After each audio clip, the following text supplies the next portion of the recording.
দর্শক, ইস্পাহানি মির্জাপুত্রা মুক্তবাক অনুষ্ঠানে আপনাদের স্বাগত জানাচ্ছি। আমি নাজনীন নাসিরদৌলা। অনুষ্ঠানের শুরুতেই আপনাদের সাথে আমাদের অতিথিদের পরিচয় করিয়ে দিতে চাই। আমার সাথে আছেন অ্যাডভোকেট শেখ ওয়াহিদুজ্জামান দীপু, সদস্য জাতীয় নির্বাহী কমিটি বিএনপি, আছেন জনাব আশরাফ কায়সার, সিনিয়র সাংবাদিক, এবং জনাব রেজাউল করিম রনি, লেখক এবং রাজনৈতিক বিশ্লেষক। আপনাদের তিনজনকেই স্বাগত জানাচ্ছি। অসংখ্য ধন্যবাদ আমাদের আজকের অনুষ্ঠানে আসার জন্য। জনাব আশরাফ কায়সার, আপনাকে দিয়ে শুরু করতে চাই। আপনি নিশ্চয়ই দেখেছেন প্রধান উপদেষ্টার প্রেস সচিব তিনি প্রেস ব্রিফিং করেছেন এবং সেখানে তিনি বলেছেন যে নির্বাচন যে করেই হোক ফেব্রুয়ারির প্রথমার্ধে হবে, পৃথিবীর কোনো শক্তি নাই এই নির্বাচনকে ঠেকাতে পারে, সেজন্য যত প্রস্তুতি লাগে সেগুলো নেওয়া হচ্ছে। আপনি কতটা আশ্বস্ত যে নির্বাচন ফেব্রুয়ারিতেই হবে এবং আপনি এখন পর্যন্ত প্রস্তুতি কেমন দেখছেন? আমি মোটামুটি আশ্বস্ত যে নির্বাচন ফেব্রুয়ারিতেই হবে, কিন্তু প্রস্তুতি দেখছি না। কারণ হচ্ছে যে নির্বাচন করার যে মহা প্রস্তুতি দরকার হয়, বিশেষ করে 15 বছরের ভোটহীনতার পরে, বিশেষ করে গত 1 বছরের রাজনৈতিক কোন্দলের ভেতরে, এবং আপনার নাজুক প্রশাসন কিংবা দলীয় প্রশাসন, দলীয় মানে গত সরকারের, এবং ভঙ্গুর পুলিশ, এইসব নিয়ে নির্বাচন করার মধ্যে যে ম্যাচুরিটি আমাদের দেখার দরকার ছিল, আমরা সরকারকে সেই জায়গায় হাঁটতে দেখছি না। আমাদের ইদানিং মনে হয় গণমাধ্যমে শিরোনাম হওয়ার জন্য সরকারের কোনো উপদেষ্টা কিংবা নির্বাচন কমিশন কিংবা প্রেস সচিব তারা কথা বলেন। এই সময়টাও যদি তারা প্রস্তুতিতে কাজে লাগাতেন তাহলে মানুষ অনেকটা আশ্বস্ত হতো। আপনাকে কয়েকটা উদাহরণ দিই। ধরেন আসন পুনর্বিন্যাস সীমানা, সেটি মাত্র 9টি কিংবা 10টি আসনের ক্ষেত্রে হলো। সেটি করতে গিয়ে যে হিমশিম খেলো নির্বাচন কমিশন, তার কোনো কিছু আমরা হতে দেখলাম না। আমরা যখন আজকে কথা বলছি, গতকালকেও মহাসড়ক অবরোধ হয়েছে। কাজেই আমরা যখন 300টি আসনের দিকে তাকাবো, এরকম বড় মাপের 300টি কিংবা 900টি ইনসিডেন্ট প্রতিদিন আপনি আশঙ্কা করতে পারেন।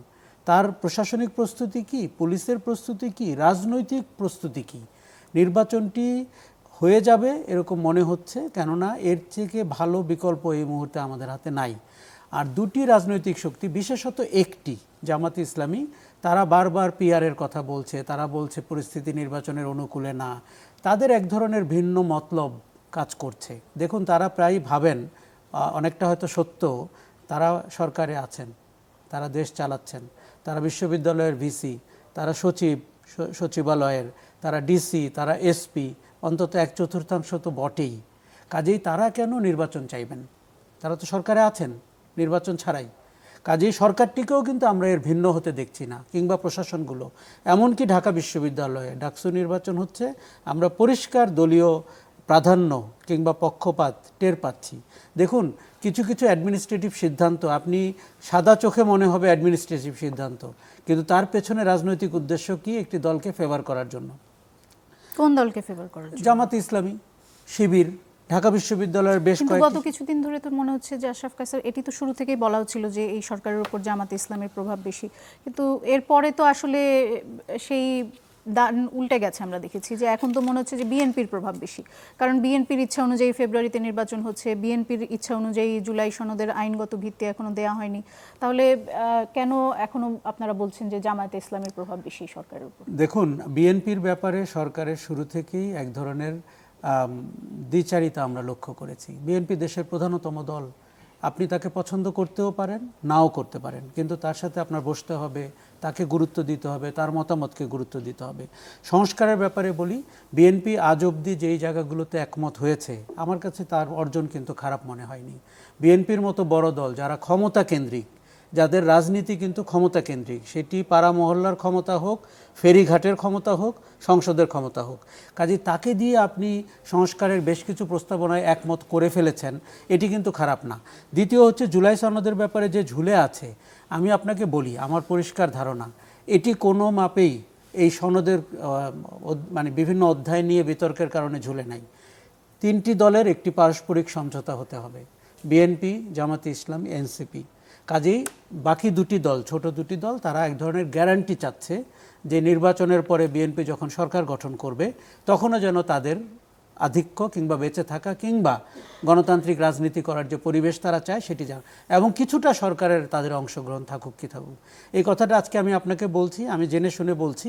ঐক্যমত্য কমিশন আইনানুগভাবে অনেক দূর এগিয়ে গেছে, কিন্তু এখন রাজনৈতিক সমঝোতা ছাড়া এক ধরনের ঐক্যমত্য ছাড়া নির্বাচনের দিকে তারা যেতে চাচ্ছেন না। কেননা নির্বাচনের পরদিন আপনি জানেন বাংলাদেশে কি ঘটে, এবং বিএনপির কাছ থেকে ওই ইতিহাস আমরা অনেকবার দেখেছি। কাজেই দেশটি যেন এক দলের না হয়ে যায়, সরকারটি যেন স্বৈরতান্ত্রিক না হয়ে ওঠে, মানুষ যেন জবাবদিহিমূলক একটা সরকার পায়, এরকম একটি জায়গায় ফাইন ব্যালেন্স টানার একটা চেষ্টা করা হচ্ছে।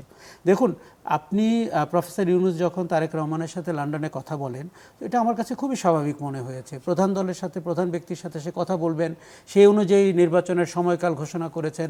কিন্তু আমরা যেইভাবে রিয়াকশন হতে দেখলাম, এটিও অস্বাভাবিক। দেখুন, আমাদের গত 12 মাসে মনে হয়েছে 44টা দলকে কি একই গুরুত্ব দেওয়া সম্ভব, এবং তারা কি একই গুরুত্ব দাবি করতে পারে? কিন্তু এখানে কেউ কেউ কিন্তু করছেন। কাজেই আমার মনে হয় যে বিএনপির কারণে অনেক কিছু আটকে আছে। আপনি বলুন তো, বিএনপির কারণে বিচার প্রক্রিয়া কেন আটকে আছে? আটকে নাই। বিএনপি বিচার প্রক্রিয়ার মানে অংশীদারও না, তাহলে বিচার প্রক্রিয়া এগুচ্ছে না কেন? ওখানে তো কেন এগোচ্ছে না বিচার প্রক্রিয়া? এই সরকার অথর্ব, এই সরকার অক্ষম, এই সরকারের ফোকাস নাই, এই সরকার অবজেক্টিভ ড্রিভেন না, এই সরকারের অনেক উপদেষ্টা এবং সরকার পরিচালনার যে ভঙ্গি, সেটি অভ্যুত্থান পরবর্তী পৃথিবীর ইতিহাসে, রনি এখানে আছে, ও নিশ্চয়ই আরও ভালো বলবে, আপনি আমাকে বের করে দেখাবেন অভ্যুত্থান বা বিপ্লবের পরে সরকারকে কখনো এইভাবে ব্যবহার করতে মানুষ দেখেছে কিনা। আমরা একটি নতুন উদাহরণ তৈরি করেছি। আমরা একটা সুশীল সরকার পেয়েছি, যারা বিপ্লবের ধারে কাছেও অর্ধেক লোক কোথাও ছিল না, এবং তারা জানেনই না বিপ্লবের আশা আকাঙ্ক্ষা কী, এবং সেটিকে বিচার প্রক্রিয়া হচ্ছে বিপ্লবের প্রধানতম দাবি, সংস্কার হচ্ছে তার দ্বিতীয় দাবি। সংস্কার কিন্তু প্রায় অনেক বিএনপির লোকরাও বলে দেয়ালে সংস্কার ছিল কিনা, স্লোগানে সংস্কার ছিল কিনা, আমি তাদের সাথে দ্বিমত করি। সংস্কার মনে ছিল, মেনে নেন। আচ্ছা, তারপরে হচ্ছে নির্বাচন। আপনি দিনের পর দিন একটি সরকার থাকবে, তার কোনো সময়কাল থাকবে না, এটি আমরা মেনে নিয়েছিলাম একটা অদ্ভুত পরিস্থিতিতে। এটা তো স্বাভাবিক না। কাজেই বিএনপি নির্বাচনের দাবি যখন থেকে করা শুরু করেছে, আর সরকারটি যদি পারফর্ম করতো, আপনি মনে রাখবেন অনেক মানুষ বিএনপির নির্বাচনের পক্ষে কথা বলতো না। সরকারটি পারফর্ম করছে না, তাদের হাতে দেশ নিরাপদ মনে হচ্ছে না। ইনফ্যাক্ট আমি একটু আগে রনির সাথে কথা বলছিলাম যে সরকার আছে, এটি আমরা বুঝতে পারছি না। আমি যদি এই প্রসঙ্গে জনাব রেজাউল করিম রনি আপনার কাছে যেতে চাই। জনাব আশরাফ কায়সারের সরকার নিয়ে যে মূল্যায়ন, সেটি শুনছিলেন এবং বলছিলেন যে অনেক ক্ষেত্রে যে সরকার আছে সেটি উনি বুঝতে পারছেন না। এবং আমি শুরু করেছি প্রেস সচিবের কথা দিয়ে। স্বরাষ্ট্র উপদেষ্টা একটি কথা বলেছেন, যেটি নিয়ে আসলে আজকে আমরা বিষয় দিয়েছি, সেটি হচ্ছে যে একটুখানি খারাপের দিক। কারণ ওনাকে প্রশ্ন করা হয়েছিল রাজবাড়ী এবং চট্টগ্রামে যে ঘটনাগুলো ঘটেছে সেটি নিয়ে, যে দেশের বর্তমান আইন শৃঙ্খলা পরিস্থিতি এখন তিনি কেমন মনে করছেন। তিনি বলেছেন যে আইন শৃঙ্খলা পরিস্থিতি এতদিন যেমন ছিল, গত কয়েকদিনের ঘটনায় আমি বলবো যে একটুখানি খারাপের দিকে গেছে।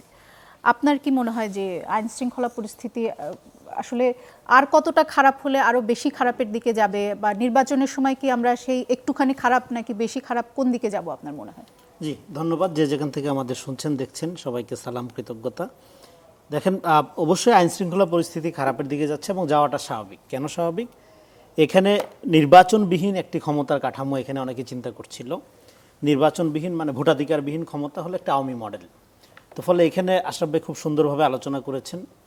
তো সেইখানে আপনার ধরেন এখন যারা মনে করছে নির্বাচন হলে পরে এই অবস্থার যারা বেনিফিশিয়ারি তারা বঞ্চিত হবে, তারা তখন নির্বাচন এবং সংস্কারকে মুখোমুখি দাঁড় করানোর চেষ্টা করেছে প্রথম দিকে।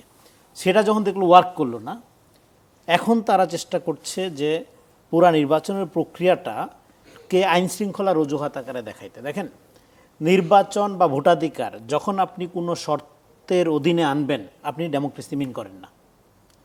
আপনার আইন শৃঙ্খলা পরিস্থিতি খারাপ, এটার কারণ তো নির্বাচন হইতে পারে না, বা আপনার সংস্কারে আপনি ব্যর্থতার পরিচয় দিচ্ছেন, এটার সাথে নির্বাচনের সম্পর্ককে আপনি টানতে পারেন না। তো এরকম প্রত্যেকটা প্রক্রিয়ার সাথে যখন আপনি নির্বাচনকে টানেন, তার মানে বোঝা যায় যে আপনি আসলে ক্ষমতাটা নিজের হাতে রাখতে চান। আমাদের এখানে সমস্যাটা হলো ক্ষমতা, রাষ্ট্র, এগুলোকে আমরা একটা পার্সোনাল এন্টিটি আকারে দেখি। এটাকে আমরা ইম্পার্সোনাল করতে পারি না। ইম্পার্সোনাল করতে পারলে তাইলে আমরা ক্ষমতাকে আমার দল বা আমার গোষ্ঠীর ন্যায্য অধিকার মনে করতাম না, মনে করতাম আমরা জনগণের সম্পত্তি। ফলে আমাদের ক্ষমতার প্রক্রিয়ার একটা পরিবর্তন লাগবে। সেই পরিবর্তনের জন্য আপনাকে প্রথমত দুইটা জায়গায় কাজ করতে হবে নির্বাচনের প্রশ্নে। সেটা হলো ভোটাধিকার নিশ্চিত করা, আরেকটা হলো একটা নির্বাচন কেন এই মুহূর্তে জরুরি এই কারণে যে আওয়ামী লীগকে তো আপনি ডিল করতে পারেন না। এই যে তাবৎ অস্থিরতা, এই অস্থিরতার মূল পয়েন্ট আপনি যে জায়গায় প্রশ্ন করলেন, মূল জায়গাটা কি? মূল জায়গাটা আপনি আওয়ামী লীগের ব্যাপারে কোনো ফয়সালা করতে পারেন নাই, কোনো সিদ্ধান্ত নিতে পারেন নাই। আপনি আওয়ামী লীগের ক্রিমিনালদেরকে বিচারের আওতায় আনতে পারেন নাই। আওয়ামী লীগের যারা সাধারণ সমর্থক তাদের মানবাধিকার আপনি প্রোটেক্ট করতে পারেননি। আওয়ামী লীগের ফয়সালা হয় নাই বলে কি নুরাল পাগলার কবর থেকে লাশ তুলে পুড়িয়ে দেওয়া হয়েছে? নুরাল পাগলার কবর থেকে লাশ তুলে পুড়িয়ে দেওয়ার যে বিভৎস ঘটনা, আর হলো ওইখানে যে দীর্ঘদিন যাবত একটা সংঘাতময় অবস্থা চলছিল, সেটা নিয়ে মুসল্লি বা আপনার ধরেন যে সাধারণ যারা আপনার মুসলমান জনতা, এই ধরেন দেওবন্দি ঘরানার যারা আপনার ধরেন আলেমদের ফতোয়া বা বিশ্বাস ধারণ করেন, তারা যখন প্রশাসনকে স্মারকলিপি দিলেন, সংবাদ সম্মেলন করলেন, এই ঘটনাটা তো তারা জানানোর চেষ্টা করলেন। এবং যেই ব্যক্তিকে নিয়ে এই ঘটনা ঘটানো হচ্ছে তিনি তো মারা গেলেন 23 তারিখে, মানে আগস্ট মাসের। তো তারপরের থেকে তো এখানে এটা নিয়ে অনেকবার আলোচনা হয়েছে এবং প্রশাসন জানে, এলাকাবাসী জানে। তো সেখানে এলাকাবাসী প্রশাসন সব জানার পরেও এই ধরনের ঘটনা কিভাবে ঘটে, এবং এখানে যে শুধু এই ঘটনা না, হাটহাজারী ঘটনা, এবং হাটহাজারী ঘটনা দেখা যাচ্ছে এখানে ওলামা লীগ আছে।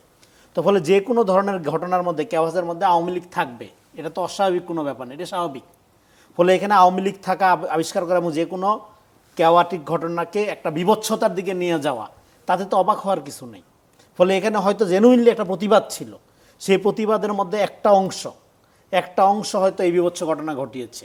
তো ফলে এখন এই বিভৎস ঘটনাটাকেই পুরা প্রতিবাদ বা অন্য দাবির ন্যায্যতা যেটা, সেটাকেও ছাপিয়ে শুধু বিভৎসটা আপনার সামনে চলে আসতেছে। সেটা তো প্রথমত গভর্নমেন্ট সরকারের ফেইলিওর, আইন শৃঙ্খলা রক্ষাকারী বাহিনীর ফেইলিওর। কারণ এই ঘটনার ব্যাপারে দীর্ঘদিন যাবৎ এলাকাবাসীর একটা প্রতিরোধ, এলাকাবাসীর একটা দাবি, এলাকাবাসীর এটা সচেতনতা তৈরি করতেছে, প্রশাসনকে জানাচ্ছে যেটা সমাধান করেন আপনারা। তো সেই সমাধান আপনি না করে যখন আপনি এটা দুইটা গ্রুপকে মুখোমুখি করার সুযোগ করে দিবেন বা মুখোমুখি করার অবস্থা রেখে দিবেন, তখন এটা কনসিকুয়েন্স তো আপনার নিয়ন্ত্রণের বাইরে চলে যাবে। সেটা তখন তো এই ধরনের ঘটনাই ঘটবে, এটাই তো স্বাভাবিক। কারণ আপনি তো এটা আপনি বুঝতেছেন, এটা অনেক আগে থেকে সংবাদ, এটা নিয়ে নিউজ হয়েছে 2 তারিখে, এটা নিয়ে বড় করে নিউজ হয়েছে, সমস্ত পত্রিকাতে আমি দেখেছি। তার মানে এটা তো হঠাৎ করে গজিয়ে ওঠা কোনো ঘটনা না, এটা একটা সংঘাতময় অবস্থা অনেক দিন থেকে এখানে বিরাজ করছে। আপনি এই সংঘাতময় অবস্থাটাকে এক অর্থে জিয়ায় রাখছেন। কেন জিয়ে রাখা হয়েছে? আপনি ঘটতে দিয়েছেন। এটা কি সরকার ইচ্ছা করে জিয়ে রেখেছে নাকি সরকারের? এই জন্য আওয়ামী লীগের প্রশ্নটা আসবে। এখন আপনার ভেতর থেকে দেখা যাচ্ছে এতদিন পরে ঘটনা যখন ঘটালো, আপনি এখন ভেতরে আওয়ামী লীগের লোক দেখতেছেন। তা আপনি আওয়ামী লীগের লোক ভেতরে দেখবেন, এটা এতদিন পরে আপনার কেন দেখতে হবে? আওয়ামী লীগের লোক অবশ্যই ভেতরে থাকবে, কারণ তারা তো এই পুরা সরকারের সময় ধরেই যে কোনো ঘটনায় আমরা দেখেছি। আওয়ামী লীগ সরকারের চেয়ে বেশি শক্তিশালী।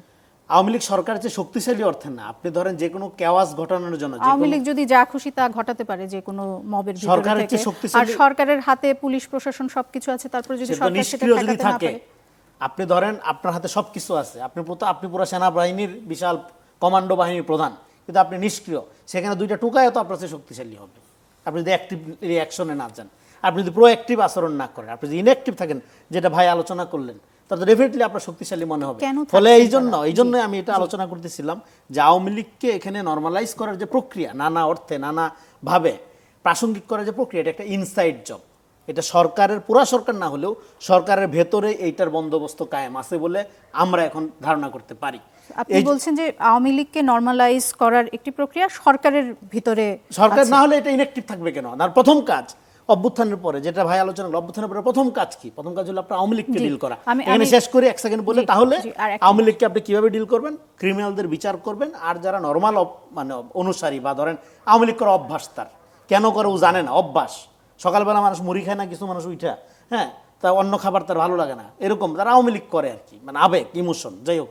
কিন্তু এটা যে একটা ফ্যাসিস্টিক ইডিওলজি, এটা যে রাজনীতি হতে পারে না, সেই ব্যাপারে তো জনগণকে আপনাকে এডুকেট করতে হবে। এডুকেট করার জন্য আমরা বলছিলাম যে আপনি রিকনসিলিয়েশন করেন, আপনি আওয়ামী লীগের মানবাধিকার রক্ষা করেন। আপনি যখন আওয়ামী লীগকে ভিকটিম বানাবেন, দেখেন ভিকটিম বিকামস কিলার্স, সে 2 দিন পরে খুনি আকারে হাজির হবে, সে এই বলবে যে আমার উপরে এরকম নির্যাতন হয়েছে। এবং দেখেন একটা কথা বলে শেষ করে এই পয়েন্টে, আপনি বিজয়ী হওয়ার পরেও হেরে যাবেন যদি আপনার মধ্যে পরাজিতের খাসিলত থেকে যায়। আপনি আওয়ামী লীগ যেভাবে বিচারালয় ব্যবহার করেছে, আওয়ামী লীগ যেভাবে আদালত ব্যবহার করেছে, আওয়ামী লীগ যেভাবে বিএনপি জামাত বলে পিটাইয়া মারছে, আপনি যদি একইভাবে আওয়ামী লীগের সম্পত্তি দখল করা, আওয়ামী লীগকে বিচার থেকে বঞ্চিত করা, এগুলো করেন, আওয়ামী লীগকে আপনি যদি প্রপারলি ইনসাফপূর্ণভাবে ডিল না করেন, সমাজে এই কাওয়াটিক কন্ডিশন থাকবে, এটা আপনি দূর করতে পারবেন না, ইলেকশনের পরেও থাকবে। অ্যাডভোকেট ওয়াহিদুজ্জামান দীপু, আমি আপনার কাছে যেতে চাই। আপনি শুনছিলেন রনি যে ব্যাখ্যা দিচ্ছিলেন এই ঘটনাগুলোর, এবং আমি জানি যে জনাব রুহুল কবির রিজভী তিনি বলেছেন যে এই ঘটনাটি একটি আন্তর্জাতিক চক্রান্ত, রাজবাড়িতে যে ঘটনাটি ঘটেছে এটাতে তিনি একটি আন্তর্জাতিক চক্রান্ত দেখতে পাচ্ছেন। আপনার কি মনে হয় যে আপনি কি কোনো আন্তর্জাতিক চক্রান্ত দেখতে পাচ্ছেন নাকি আপনিও রডির মতো? আপনাকে ধন্যবাদ।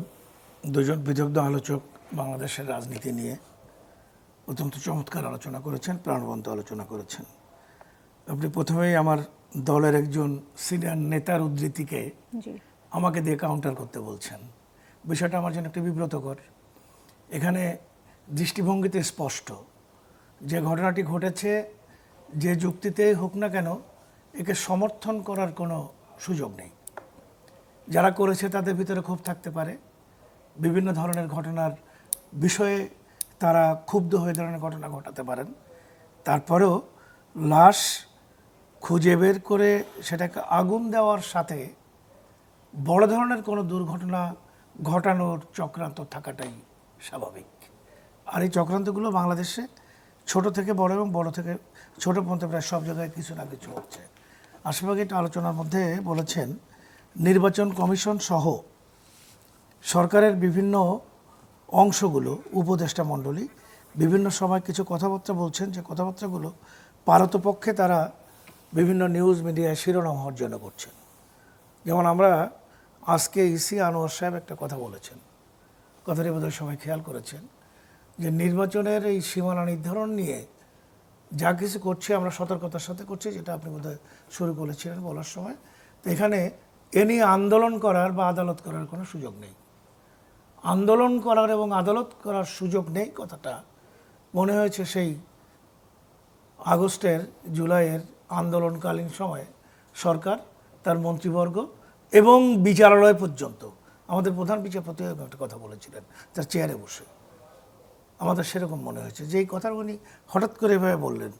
আদালতের সুযোগ নেই এরকম কোনো আইনই বাংলাদেশে কোনো কিছুতে নেই। উনি যেটার উপরে ভিত্তি করে কথাটি বলেছেন সেটি হচ্ছে সীমানা নির্ধারণ সংক্রান্ত সম্পর্কে তারা 2021 সালের আইনের উপরে নির্ভর করে তার 6 এবং 8 ধারাকে অবলম্বন করে তারা বিভিন্ন জায়গায় সীমানা নির্ধারণ করছেন। সেখানে বলা হচ্ছে যদি কোনো সীমানা তারা নির্ধারণ করতে চান আগে সেটাকে নির্ধারণ করে দিয়ে জি তারা গেজেট আমরা করবেন। যদি একটু সীমানা নির্ধারণের আলোচনায় বিরতির পরে আসতে চাই, আমরা তার আগে আমরা একটু আইন শৃঙ্খলা পরিস্থিতি নিয়ে যে আলোচনাটি হচ্ছিল এবং সেখানে আসলে এই যে যেমন 2024 সালের 4 অগাস্ট থেকে এর পরের যে 5.5 মাস তখন গণমাধ্যমে এসেছে 40টি মাজার, সুফি সমাধি, দরগায় 44টি হামলা হয়েছে। এসব ঘটনায় গ্রেপ্তার হয়েছেন 23 জন। প্রতিটি ঘটনায় যদি একজন করেও গড়ে গ্রেপ্তার করা হতো তাহলেও 40 জন গ্রেপ্তার হতেন। 23 জন গ্রেপ্তার হয়েছেন এবং এরপরে এই যেই নুরাল পাগলার যে ঘটনাটি রাজবাড়ির, এখানে আমরা দেখছি যে 7 জনকে গ্রেপ্তার করা হয়েছে এ পর্যন্ত। এর মধ্যে 2 জন হচ্ছেন আওয়ামী লীগ এবং যে মামলাটি হয়েছে সে মামলা হয়েছে খুব সম্ভবত সরকারি সম্পত্তি ধ্বংস এবং পুলিশের উপর হামলা, এই ধরনের একটি সে মামলা হয়েছে। এখনো পর্যন্ত মাজার ভাঙার বা লাশ পোড়ানোর যে ঘটনাটি সেটি নিয়ে এখনো পর্যন্ত আমার জানা মতে মামলা হয়নি। এবং এই যে আপনার কি মনে হচ্ছে যে ধর্মের নামে যে মবগুলো সংগঠিত হচ্ছে সেটি নিয়ে রাষ্ট্র কিছুটা নরম অবস্থানে আছেন? রাষ্ট্র তার কোনো অবস্থানই তো নির্ধারণ করতে পারছে না। সবচেয়ে বড় সমস্যা হচ্ছে এখানে তার কি ভূমিকা নেওয়া উচিত, কোনভাবে এগোনো উচিত এবং কোন পদক্ষেপ গ্রহণ করা উচিত। বারবার কথা শোনা যাচ্ছে পুলিশ যে ভূমিকায় যাওয়ার কথা এখনও পুলিশ সেই লাইনে অ্যাক্টিভ হতে পারছে না। এটা পারছে না কেন? এটি একটি প্রশ্ন। সরকারের প্রথম থেকে দায়িত্ব নেওয়া উচিত ছিল দেশের আইন শৃঙ্খলা রক্ষা করার জন্য পুলিশকে। এখানে পুলিশ বাহিনীর একটা বৃহৎ অংশ আওয়ামী আমলে এমনভাবে ঢুকিয়ে রাখা হয়েছে, যে কথাটি আপনি বললেন যে যেখানে গ্রেপ্তার হওয়ার কথা 40 হয়েছে 25। যারা খুঁজে বের করবে তারাই তো কোনো না কোনো কারণে কোনো না কোনোভাবে এমন কারো প্রতি দুর্বল থাকছে, তারা খুঁজে পেয়েও ধরছে না। এই না ধরার কারণটির সাথে ওই আওয়ামী সম্পৃক্ততা আছে। আবার এরকম খবরও তো অ্যাডভোকেট দীপু, আমরা তো আবার এরকম খবরও দেখতে পাচ্ছি যে আপনাদের দলের নেতাকে থানার ওসি এসে 2 লাখ টাকা দিয়ে যাচ্ছেন যেন তার দিকটা দেখা হয় সেই জন্য, এবং সেটি তিনি গর্বভরে আবার ফোনে বলছেন এবং সেই অডিও ফাঁস হচ্ছে, সেরকম আমরা দেখেছি। একটা বিরতির পরে আমি আপনার কাছে ফিরে আসছি। দর্শক, একটা বিরতিতে যেতে হচ্ছে, ফিরছি কিছুক্ষণ পর, সাথে থাকুন।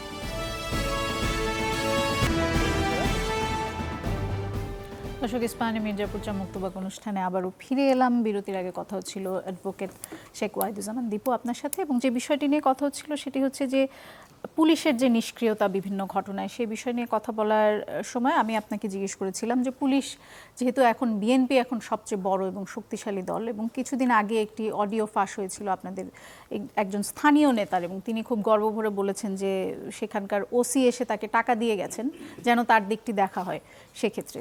তাহলে পুলিশের যে নিষ্ক্রিয়তা সেখানে বিএনপির দায় কি বিএনপি এড়াতে পারে কিনা? আসলে দু একটা বিচ্ছিন্ন ঘটনাকে সমগ্র ঘটনার উদাহরণ হিসেবে ধরা যাবে না। আপনি এটাকে বিচ্ছিন্ন এই ঘটনা জাতীয় একটি বিচ্ছিন্ন ঘটনা, আমি জানি না ঠিক এই বিষয়টি কতটুকু ভাইরাল হয়েছে। এই জাতীয় দু একটা বিচ্ছিন্ন ঘটনা মূল বিষয় না। মূল বিষয়টা কোথায়? পুলিশের যে ক্র্যাকডাউনটা হয়েছে টোটাল আওয়ামী আমলে সমগ্র পুলিশ বাহিনীটি একটা রাজনৈতিক বাহিনী হিসেবে দেশে কাজ করেছে, এবং এটা করতে যে সাধারণ জনগণ, রাজনৈতিক কর্মী এমন কোনো স্তর নেই যার সাথে পুলিশের দুর্ব্যবহার, অসৎ আচরণ, দুর্নীতি যুক্ত হয়নি। ফলে টোটাল পুলিশ প্রতিষ্ঠানটাই, যে কাজটি পুলিশের করা আইন প্রয়োগের, যে কাজটি করা পুলিশের একটা সেবামূলক প্রতিষ্ঠান হিসেবে, সেই কাজটি ঠিক উল্টো তারা করেছে। করতে করতে করতে করতে পালাক্রমে তারা নিজেদেরকে এমন একটা জায়গায় নিয়ে গিয়েছে যে জুলাই আন্দোলনের পরে আপনি দেখেছেন যে দেশের পুলিশ যত ভীত হয়েছিল, এত ভীত আওয়ামী লীগের অনেক কর্মী হয়নি। আমি আমার চোখে দেখেছি পুলিশ নিজেদের অস্ত্র ফেলে দিয়ে পা ধরেছে সাধারণ মানুষরা তাকে সেভ করার জন্য, এবং সেখানে নৈতিকভাবে সে দুর্বল। যেমন সে দুর্নীতিগ্রস্ত থাকার কারণে দুর্বল, তেমনি সে অন্যায়, অত্যাচার এবং অসভ্য আচরণ করে করে মানুষকে ক্ষিপ্ত করে ফেলেছিল, সেই জন্য দুর্বল। সেই দুর্বলতাগুলোর যে ব্যবহারটি করে সে এখন আবার রুখে দাঁড়াবে, অন্যায়ের বিরুদ্ধে প্রতিবাদ করবে, একজন অপরাধীকে ধরবে, সেই জায়গাটায় প্রাতিষ্ঠানিকভাবে তাদের যাওয়ার যে সংস্কারের কাজটুকু, এইটুকু সরকার এই পুরো 12 মাসের মধ্যে প্রায় কিছুই করতে পারেনি। জি, ফলে পুরনো পুলিশগুলোই রয়ে গিয়েছে। তারাই এখন আবার যখনই আপনি তাকে কোনো কাজ ইমপ্লিমেন্টেশনের জন্য পাঠাতে চাচ্ছেন, সে যেমন দুর্বল হচ্ছে, ভয় পাচ্ছে, এবং এই ভয়টাকে সে সোজা করে দেশের জনগণের স্বার্থে আইন প্রয়োগের ক্ষেত্রে প্রয়োগ করতে পারছে না। এই না পারাটার জন্যই পুলিশের এই ব্যর্থতা, আর পুলিশের ব্যর্থতাটাই আজকে আইন শৃঙ্খলা এই অবনতির মূল কারণ হয়ে দাঁড়িয়েছে। অ্যাডভোকেট দীপু, আপনি কি মনে করেন যে যদি নির্বাচন সময় মতো হয় এবং বিএনপি যদি ক্ষমতায় আসে, তাহলে এই যে আইন শৃঙ্খলার বর্তমান যে পরিস্থিতি সেটির উন্নতি হবে, নাকি তখনও আপনারা বলবেন যে যেহেতু আওয়ামী আমলে পুলিশের এই অবস্থা করা হয়েছে কাজেই পুলিশকে আসলে আমি প্রথমে বলতে চাই, ঠিকভাবে কাজ করাতে নির্বাচন পারছি না? নির্ধারিত সময় হলে বিএনপি বা অন্য যে কোনো রাজনৈতিক দল ক্ষমতায় যাক, রাজনৈতিক দলগুলো ক্ষমতায় যাওয়ার সাথে সাথে তাদের দায়িত্ব রাজনৈতিকভাবে বর্তায় দেশের আইন শৃঙ্খলা রক্ষা করার মূল বিষয়ের উপরে। এখন আওয়ামী লীগ কী করেছে সেটার উপরে দাঁড়িয়ে বিএনপি যদি ক্ষমতায় যায়, বিএনপি তো আইন শৃঙ্খলাকে উন্নয়নের জায়গায় নিয়ে যাওয়ার একটা কমিটমেন্টেই তারা যাচ্ছে। বিএনপি 31 দফা দিয়েছে কেন? তারেক রহমানের 31 দফা বিএনপি সহজে ঘোষণা দেওয়া হয়েছে। তার মধ্যে এই সংস্কারের বিষয়গুলো যেমন উল্লেখ করা হয়েছে, তেমনি পুলিশ বাহিনীকে জনগণের সেবামূলক একটি প্রতিষ্ঠানে রূপান্তর করে তাদেরকে দিয়ে দেশের আইন শৃঙ্খলা রক্ষা এমনভাবে করার কমিটমেন্ট করা হয়েছে যাতে এই কার্যক্রমগুলো আর চলতে না পারে। এই জন্য আমরা মনে করি বিএনপি নয়, যে কোনো রাজনৈতিক দল এখন সরকারে গেলে দেশের এই অবনতিশীল আইন শৃঙ্খলার উন্নয়ন অবশ্যই ঘটবে, এবং এটা ঘটতে বাধ্য। জি, সেটি আসলে কি হয় সেটি নির্বাচনের পরে হয়তো আমরা আরো ভালো বুঝতে পারবো। আমি যদি অন্য প্রসঙ্গে যেতে চাই, বিএনপির আজ 47তম প্রতিষ্ঠাবার্ষিকী উপলক্ষে একটি আলোচনা সভা ছিল, যেখানে দলটির স্থায়ী কমিটির সদস্য সালাউদ্দিন আহমেদ তিনি বলেছেন যে বিএনপির ভারপ্রাপ্ত চেয়ারম্যান তারেক রহমান শিগগিরই দেশে প্রত্যাবর্তন করবেন, সেদিন বাংলাদেশের নির্বাচনের সমস্ত কিছু প্রতিষ্ঠিত হয়ে যাবে ইনশাল্লাহ। আমি বলছি না নির্বাচন হয়ে যাবে, তবে আমরা বিএনপির পক্ষ থেকে সেই দিনেই নির্বাচনের অর্ধেক কার্য ইনশাল্লাহ সমাপ্ত করতে পারবো। শিগগিরিটা কবে, তিনি কবে আসবেন, এটি কি আপনাদের আশাবাদ নাকি আপনাদের কাছে খবর আছে? আসলে এখন তো তারেক সাহেবের দেশে আসতে হবে। তার আওয়ামী আমলে তার বিরুদ্ধে যে মিথ্যা মামলাগুলো করা হয়েছিল, সাজা দেওয়া হয়েছিল, সে বিষয়গুলো আস্তে আস্তে আইনি প্রক্রিয়ায় নেই, নাম্বার 1। নাম্বার 2 হচ্ছে দেশের চলমান রাজনৈতিক পরিস্থিতিতে দেশে একটা সাধারণ নির্বাচন অনুষ্ঠিত হবে, এবং সেই নির্বাচনে তারেক রহমান সাহেব একটি রাজনৈতিক দলের ভারপ্রাপ্ত চেয়ারম্যান হয়ে দীর্ঘদিন ধরে কাজ পরিচালনা করছেন, এবং আমাদের মাননীয় চেয়ারম্যান এখনও অসুস্থ, তিনি চেয়ারম্যানের দায়িত্ব পালন করতে সক্ষম নন। ফলে আমাদের দলটি পরিচালনার জন্য তারেক রহমান সাহেবকে দেশে আসতে হবে। এখন দেশে আসবার জন্যে মন্তব্যটি করেছেন বিএনপির স্থায়ী কমিটির সদস্য সালাউদ্দিন আহমেদ সাহেব। তিনি নিঃসন্দেহে কোনো সূত্র ধরেই কনফিডেন্টলি এই ঘোষণাটি করেছেন। এই জন্য আমরা সকলেই মনে করি যে তার এই ঘোষণার সাথে আমাদের আশাবাদটা স্পষ্ট। খুব তাড়াতাড়ি তারেক রহমান সাহেব দেশে আসবেন, এবং নির্বাচনকালীন সময় দেশে থেকেই তিনি নির্বাচনী কার্যক্রম পরিচালনা করবেন। আর এটিও সত্যি কথা, তারেক রহমান সাহেব দেশে আসার সাথে সাথে দেশের যে অবস্থা তৈরি হবে তাতে বিএনপির রাজনৈতিক প্রচার, নির্বাচনী প্রচার অর্ধেকাংশ সম্পন্ন হয়ে যাবে অধিকাংশ মানুষেরই। এটি খুবই স্বাভাবিক, এটা হবেই। জনাব আশরাফ স্যার, আপনার আমি কিন্তু প্রসঙ্গে আপনাকে একটা বিষয়, আমি একটু কথা তুলেছিলাম, এটা আমি বলতে চাই এই ইসি সংক্রান্ত বিষয় নিয়ে, যে সুযোগ আসে আমাকে একটু বলার সুযোগ দিন। এই প্রসঙ্গে যদি কিছু মন্তব্য থাকে ছোট করে। আমি আপনাকে বলি যে আমাদের সামনে নতুন সব চ্যালেঞ্জ এসে হাজির হবে এবং হচ্ছে প্রতিদিন। দেখুন, আমরা যেরকম বলছি যে সরকার চালাতে ব্যর্থ হচ্ছে। আমি এই মন্তব্যটি নিয়ে একটু জানতে চাই যে এই যে তিনি বলেছেন যে শিগগিরই তারেক রহমান দেশে ফিরে আসবেন এবং সেদিন বাংলাদেশের নির্বাচনের সমস্ত কিছু প্রতিষ্ঠিত হয়ে যাবে বিএনপির পক্ষ থেকে, সেদিনই নির্বাচনের অর্ধেক কার্য সমাপ্ত করতে পারবো।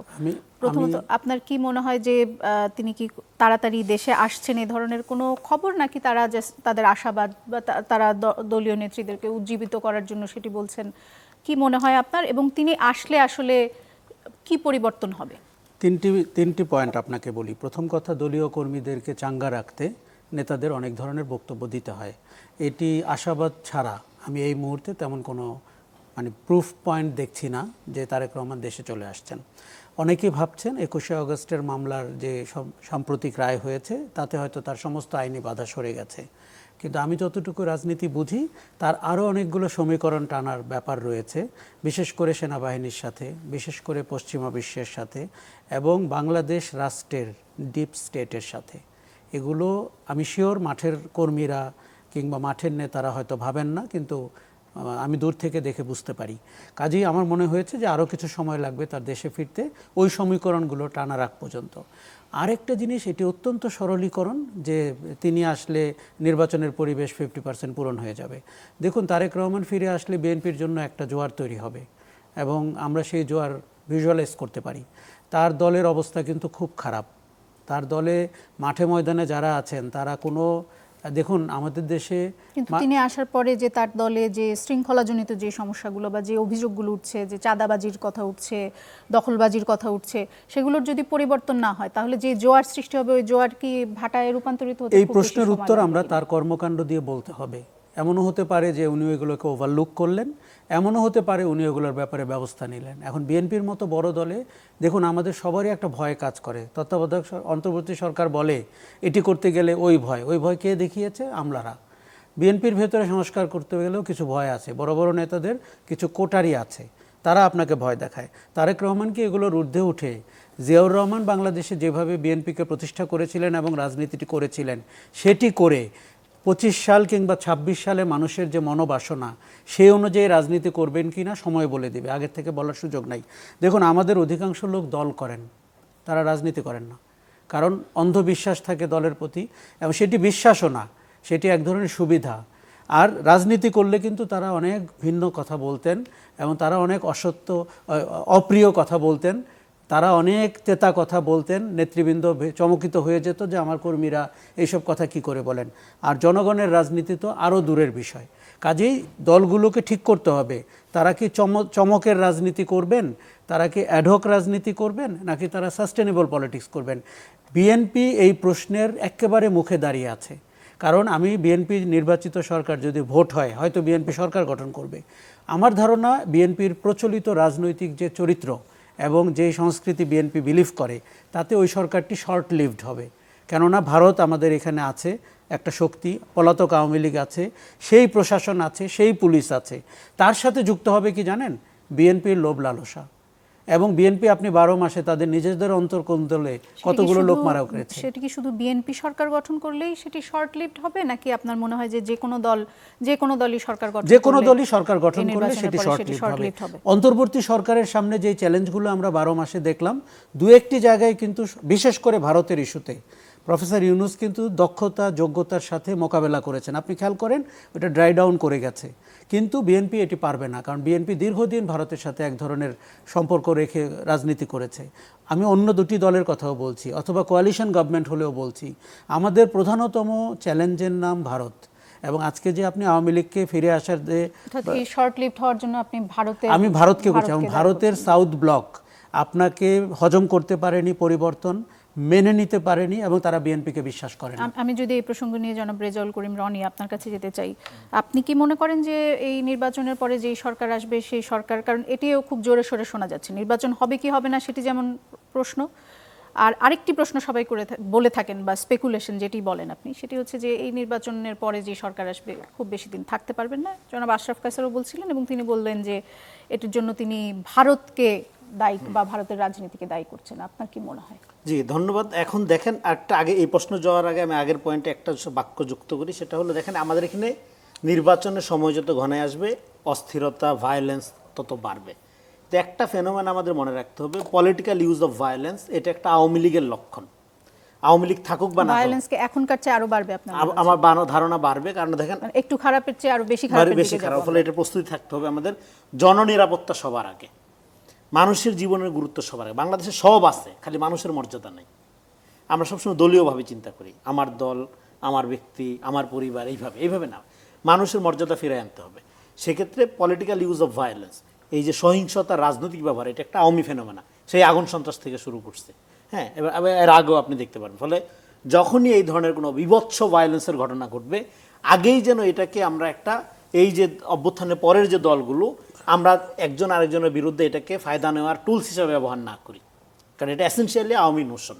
এটা যেভাবেই ঘটুক, যেখানেই ঘটুক, এটা আমাদের মনে রাখলে তাহলে আমাদের এটা প্র্যাকটিক্যালি আচরণ করতে অনেক সুবিধা হবে। এবার আপনার প্রশ্নে আসি, দেখেন বিএনপি সম্ভবত ইতিহাসে সবচেয়ে টাফ টাইম পার করতেছে এবং বিএনপি সবচেয়ে দুর্ভাগা দল ইন এ সেন্স। বিএনপির রাজনীতিটা কি? বিএনপি একটা মধ্যপন্থার রাজনৈতিক দল, এবং বাংলাদেশের সবচেয়ে আন্ডারমাইন্ড হইল মধ্যপন্থার রাজনীতি। বামরা বলবে যে ওর তো কোনো মতাদর্শ নেই, ওর তো কোনো ইডিওলজি নেই, ওর তো কোনো আদর্শ নেই। ডানরা বলবে তো বিশ্বাসই করা যায় না। কিন্তু এটা যে বিএনপি হলো সব লোকের পার্টি, সব আছে এখানে, সব থাকার কারণে বিএনপির উইন্ডো অনেক বড়, বিএনপির মধ্যে অনেক স্পেস, বিএনপি সমালোচনা ধরেন অনেক ওপেনলি করা যায়, এর আগেও করা গেছে, তো এখনও করা যায়, ভবিষ্যতে হয়তো করা যাবে, সেটা সমস্যা না। কিন্তু প্রবলেম হলো মধ্যপন্থা এখানে কখনো মূল ধারা করা হয়নি। এখানে মডারেট ডেমোক্রেটিক ধারাটা এখানে মেন স্ট্রিম হয়নি। এখানে মেন স্ট্রিম হয়েছে একটা বামপন্থী বয়ান, রাজনীতি, বাঙালি জাতীয়তাবাদী বয়ান, যেটা আওয়ামী লীগ যেটাকে একটা ফ্যাসিস্টিক মডেলের দিকে নিয়ে গেছে। আর অন্যদিকে এখানে ডানপন্থা বলে কোনো কিছু দাঁড়ায়নি। যেটা দাঁড়াইছে এটা একটা অ্যাবসোলিউট ফ্যানাটিসিজম, এটা হুজুক্কেপনা, যেটা বাংলা হুজুকেপনা বলতে পারেন আপনি। ফলে এর বাইরে এখানে যে আমাদের একটা মধ্যপন্থার রাজনীতিকে মেন স্ট্রিম করা, মূলধারা করা, যেটা কি করবে, যে তারেক রহমান নিয়ে যে আপনি এত কথা বলতেছেন, তারেক রহমান তো মানে বিএনপির নেতা হিসেবে সফল, আর কি করবে সে? এটা সফল অভ্যুত্থানের মধ্য দিয়ে ফ্যাসিবাদের পতন ঘটেছে এবং সেই অভ্যুত্থানে তারাও পার্ট আর কি। এটা ছাত্র জনতার মূল ক্যাডেট শহীদদের, এটা বারবার বলছি, সো তারাও পার্ট। তো এইটা তো একটা নেতার সফলতা। কিন্তু এখন ক্রাইসিসটা তো বিএনপির না, একটা ন্যাশনাল ক্রাইসিস। তাকে রোল প্লে করতে হবে একটা ন্যাশনাল লিডার হিসাবে। এখন ন্যাশনাল লিডার হিসাবে সে রোল পালন, মানে একটা ভূমিকা রাখতে কখন সক্ষম হবে? যখন সে যা চায় এই জিনিসটা যখন তার নেতাকর্মীরা চাইবে। একটা সফল নেতা কখন সফল? এটা হাসিনা সফল ছিল নেতৃত্ব হিসাবে, কেন জানেন? তার যে ব্রুটালিটি, এইটা গণভবন থেকে টপ একটা আপনার ইউনিয়ন পর্যন্ত একইভাবে আপনার বিস্তৃত ছিল, একইভাবে চাইতো যে ঠিক আছে তার মতের বিরুদ্ধে, দলের বিরুদ্ধে মাইরা কেটে সাফ করে দেয়। ফলে এখন বিএনপিকে বা তারেক রহমানকে কি করতে হবে? তারেক রহমানকে একটা বাংলাদেশকে যে মধ্যপন্থার একটা ডেমোক্রেটিক একটা ভ্যালু বেজ স্টেট করতে হবে, যেটা মূল্যবোধ, মানুষের মর্যাদা ফিরে আনতে হবে। আইনের শাসন, প্রথম কাজ হলো তার আইনের শাসন প্রতিষ্ঠা করা। দ্বিতীয় কাজ হলে বেকার সমস্যার সমাধান। মানুষ কষ্টে আছে, জিনিসপত্রের দাম 2 দিন ভালো থাকে, 4 দিন খারাপ থাকে, মানুষের কোনো মর্যাদা নাই এই দেশে। এটা রিস্টোর করা হলো প্রথম দায়িত্ব। সেখানে তাকে তো বিএনপির নেতা হিসেবে ভূমিকা পালন করার কোনো সুযোগই নেই তাকে অ্যাক্ট করতে হবে ন্যাশনাল লিডার হিসাবে। এখন ন্যাশনাল লিডার হিসাবে অ্যাক্ট করার জন্য তাকে 4টা ফ্রন্টে ফাইট করতে হবে এই মুহূর্তে। একটা হলো ডিপ স্টেট, যেটা আলোচনা খানিকটা এখানে করেছেন। আরেকটা হলো এখানকার বুদ্ধিজীবিতা, কালচারাল ফ্রন্ট, যেটা এটা, হ্যাঁ। আরেকটা হলো মিডিয়া, আর 4 নাম্বার হলো নিজ দলের নেতাকর্মীদের বিরুদ্ধে। বিএনপির সবচেয়ে আনফর্চুনেট, সবচেয়ে দুঃখজনক এবং সবচেয়ে চ্যালেঞ্জিং ফাইট হলো তাকে তার নিজের নেতাকর্মীর, দলের নেতাকর্মীদের বিরুদ্ধে ফাইট করতে হবে। কেন ফাইট করতে হবে? কারণ হলো এই যে এই আলোচনায় খানিকটা এখানে আসছে, এই যে পুরানা কাঠামোর যে রাজনীতিটা, 5 তারিখের পরে একটা প্যারাডাইম শিফট ঘটনা ঘটে গেছে। 5 তারিখের পরে কি ঘটনা ঘটেছে এই ব্যাপারে অনেক লোকের বোধ নাই। তারা নিজেরা 5 তারিখের পার্ট, আন্দোলন করছে, মার খেয়েছে, মারা গেছে, আহত হয়েছে, কিন্তু একটা প্যারাডাইম পাটাতন পরিবর্তন যে হয়ে গেছে, একটা নতুন যুগে যে বাংলাদেশ প্রবেশ করে গেছে, আমি যেটাকে বলি সেকেন্ড রিপাবলিক শুরু হয়ে গেছে। এনসিপির নেতারা যে বলে সেকেন্ড রিপাবলিক মানে দ্বিতীয় আপনার প্রজাতন্ত্র, এটা তো শুরু হয়ে গেছে। গণঅভ্যুত্থানের পরে এমনি সেকেন্ড রিপাবলিক শুরু হয়ে যায়। এখন আপনার চ্যালেঞ্জ হলো এই সেকেন্ড রিপাবলিকটা আপনি রিস্টোর করবেন কীভাবে, আপনি এটা কন্টেইন করবেন কীভাবে, আপনি মানুষের অধিকার প্রতিষ্ঠা করবেন কীভাবে। সেক্ষেত্রে আমাদের এখানে সবসময় রাজনীতিটা করা হয়েছে আপনার কি অধিকার এই ব্যাপারে আপনাকে প্রশ্ন করার সুযোগ তারা তো দেওয়া হয় একভাবে কন্টেইন করেছে যে তারা যে সব যে বাস টার্মিনাল বা অন্য যেসব যা কিছু আছে সেগুলো দখল করেছেন, চাঁদাবাজির প্ল্যাটফর্মগুলো নিয়ে নিয়েছেন। সেই মডেলটা সেই হিসেবে সেকেন্ড রিপাবলিকে তো তারা তাদের তাহলে সেই মডেলটা কি? সেটা আওয়ামী লীগের মডেল, এবং আওয়ামী লীগের মডেল তো পরাজিত হয়েছে 5 তারিখে। আপনি বিএনপি হন, জামাত হন, এনসিপি হন, নেই, তাহলে আওয়ামী লীগের মডেল, এই যে আওয়ামী লীগ একটা নফসানিয়াত, এটা ক্যারেক্টারিস্টিক্স। আপনি বিএনপি হন, জামাত হন, এনসিপি হন, আপনি আওয়ামী লীগ হইতে পারেন, কোনো সমস্যা নেই। আপনি যদি মনে করেন ওই জিনিস দখল করা আপনার জন্য বৈধ, আপনি যদি মনে করেন আপনার আত্মীয় সবচেয়ে যোগ্য, আপনি যদি মনে করেন 20 লাখ টাকা দিয়ে প্রশ্ন কিনে আপনি আওয়ামী লীগ, আপনি যে দলই করেন, কোনো সমস্যা নেই। তো সেদিক থেকে ওটা আওয়ামী মডেল। তো আমার যে আলোচনাটা করছিলাম, ফলে বিএনপির সামনে চ্যালেঞ্জটা হলে 4টা ফ্রন্টে তাকে ফাইট করতে হবে, এবং ফাইট করার ক্ষেত্রে বিএনপির ঐতিহ্য আছে। এই বিএনপি আমরা তীব্র নিন্দা জানাই, আমরা খুবই অপছন্দ করি, আমরা সমালোচনা করি বিচার বহির্ভূত হত্যাকাণ্ডের। কিন্তু এই বিএনপি মনে রাখতে হবে, সে কিন্তু অপারেশন ক্লিন হার্ট করে নিজ দলের নেতাকর্মীদের বিরুদ্ধে একটা বিপুল, আপনার কী বলবো, একদম ডোর টু ডোর একটা অপারেশন চালাইছিল, এবং তার প্রচুর নেতাকর্মী। সেই সময় ছাত্র দলের পিন্টু সাহেব তখন মনে হয় রানিং আপনার দায়িত্বে ছিল, আপনার জয়েন্ট সেক্রেটারি বা সেক্রেটারি লেভেলের ছিল ছাত্র দলের, তাকে অ্যারেস্ট করে ফেলছিল ক্ষমতায় দল বিএনপি।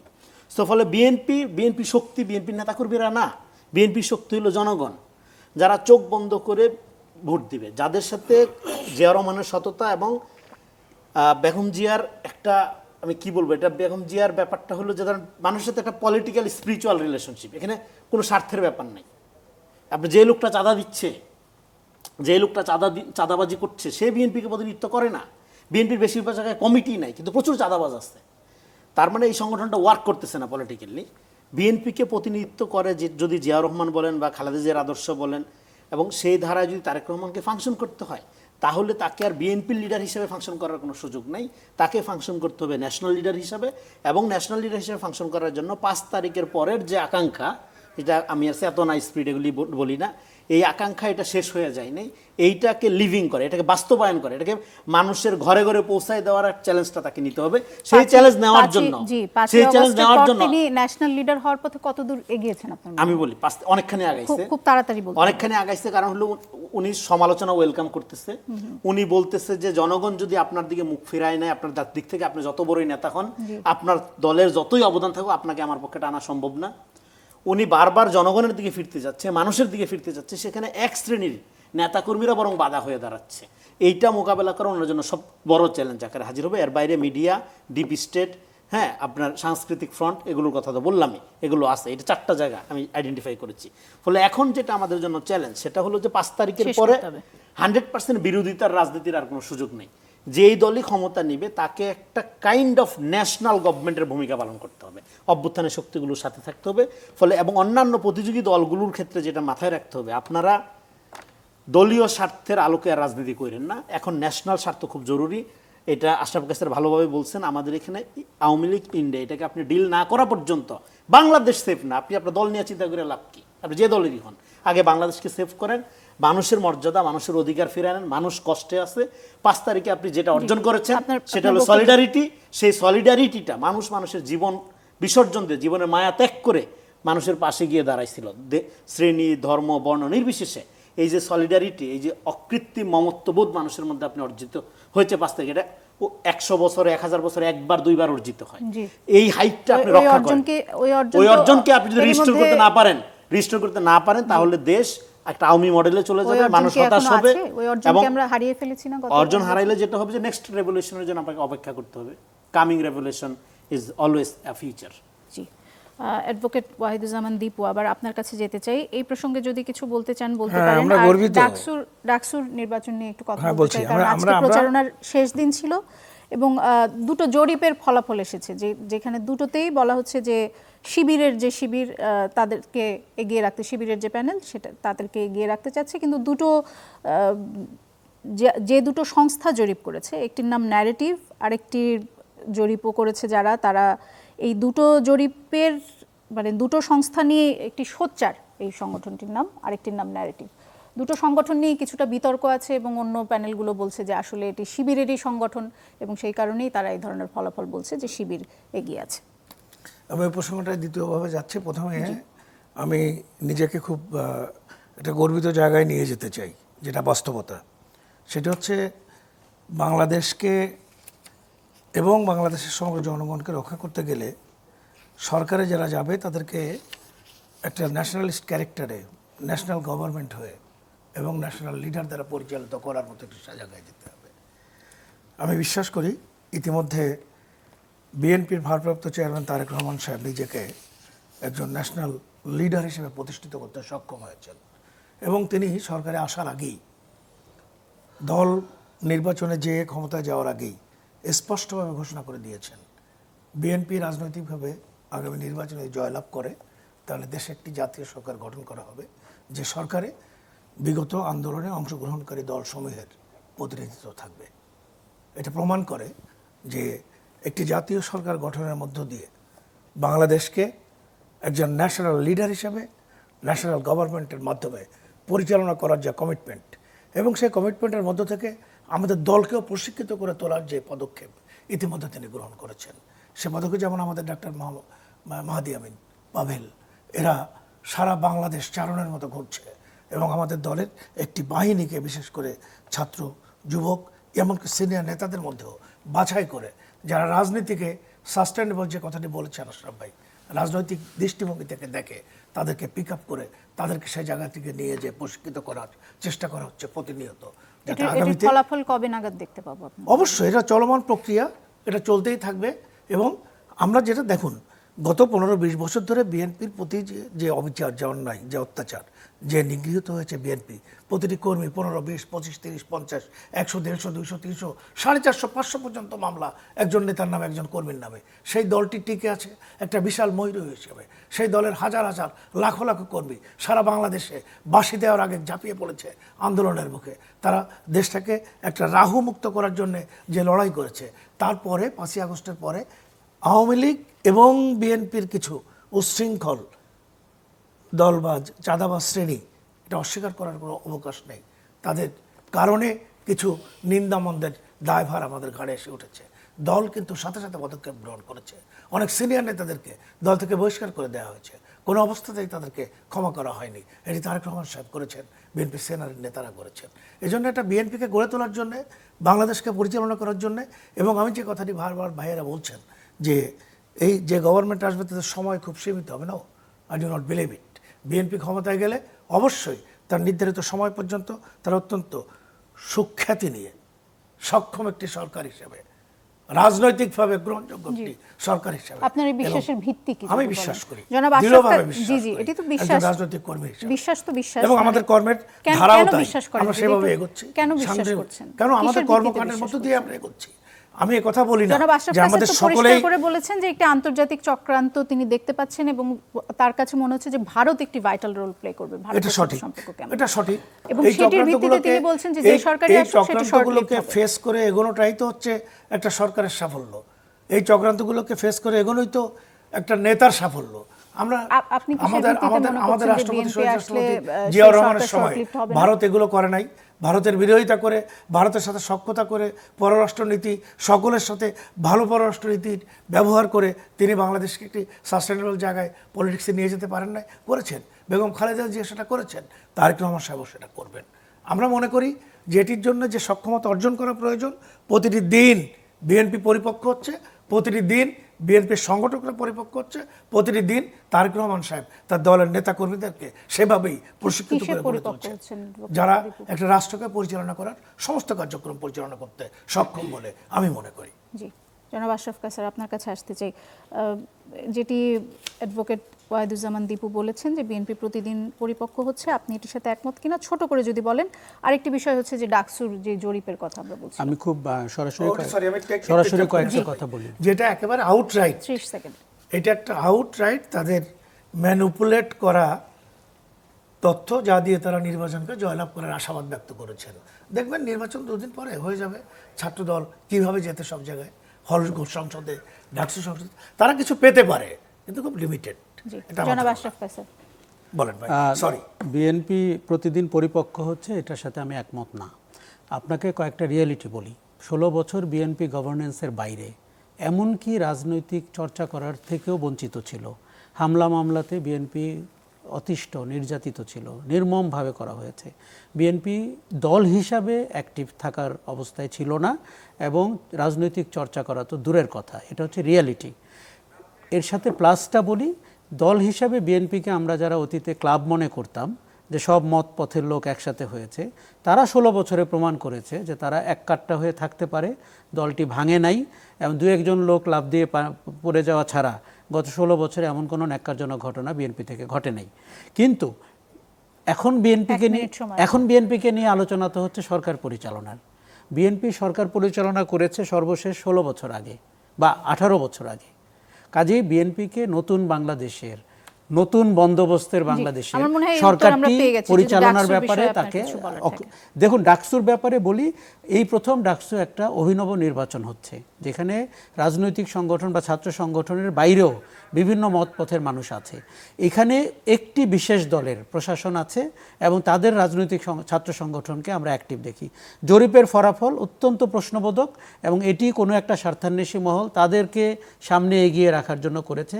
আমার ধারণা নির্বাচনে এর প্রতিফলন হবে না। আমাদের দেখা দরকার যে আগে ছাত্রদলের যে জনপ্রিয়তা বা ঐক্য ছিল, সেটি এই নির্বাচনের ভেতর দিয়ে প্রস্ফুটিত হয়, নাকি কোনো ব্যক্তি যারা গণ অভ্যুত্থানে ভূমিকা রেখেছিলেন তাদেরকে সাধারণ ছাত্ররা নিয়ে দেয়। নির্বাচনের সবচেয়ে বড় সৌন্দর্য অনিশ্চয়তা। আমি তার উপরে ভরসা রাখতে চাই ডাকসুর ফলাফল দেখতে। জি, অসংখ্য ধন্যবাদ রেজাউল করিম রনি। এই প্রসঙ্গে আমি আপনার কাছে যেতে চাচ্ছিলাম, কিন্তু আমার হাতে একদমই সময় নেই। দর্শক, আমাদের আজকের অনুষ্ঠান, শুধু বলবো যে কোনো জরিপ, এই ধরনের জরিপ জি করে, এগুলো আমি প্রবণতা, হাসিনা অনেক জরিপ করছে এবং সমস্ত জরিপে তার ক্ষমতা যে কোনো খারাপ কিছুই আওয়ামী প্রবণতা আপনার মতে। দর্শক, আমরা আজকের অনুষ্ঠান শেষ করছি এখানেই। আগামীকাল রাত 11:30 আবারও কথা হবে নতুন কোনো বিষয় নিয়ে।